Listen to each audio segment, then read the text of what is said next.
Magandang araw po. Narito na po ang magiging lagay ng panahon ngayong araw ng Lunes, March 11, 2024.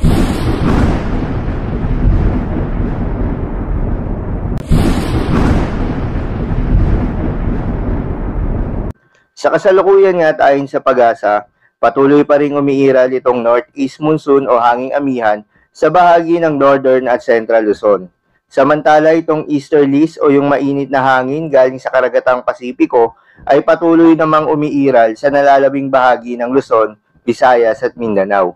Magandang balita naman dahil ayon sa pag-asa ay walang binabantayan na low pressure area o bagyo sa loob at labas ng ating Philippine Area of Responsibility na maring makaapekto sa ating bansa for the next 3 to 5 days.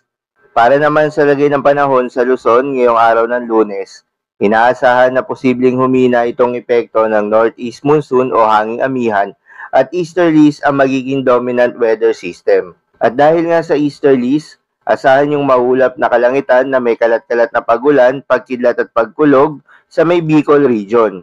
Para naman sa nalalabing bahagi ng Luzon kasama na ang Metro Manila, asahan na magandang panahon na may mga tsansa pa rin ng mga localized thunderstorms.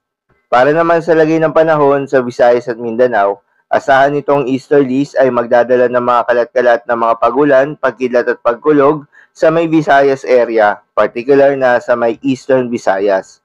At sa nalalabing bahagi ng Visayas at buong Mindanao, asahan ng maganda at maliwalas na panahon kung saan may mga tsansa pa rin ng mga localized thunderstorms.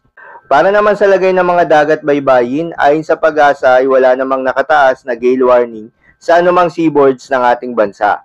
Kaya naman malayang makakapamalaot yung mga kababayan nating mangingisda at yung may mga maliliit na sasakyang pandagat. Ngunit iba yung pag-iingat ang payo ng pag-asa sa mga planong pumalaot sa mga dagat baybayin ng Luzon kung saan magiging katamtaman hanggang sa maalon yung lagay ng mga karagatan. So yun lamang po para sa lagay ng panahon ngayong araw ng Lunes.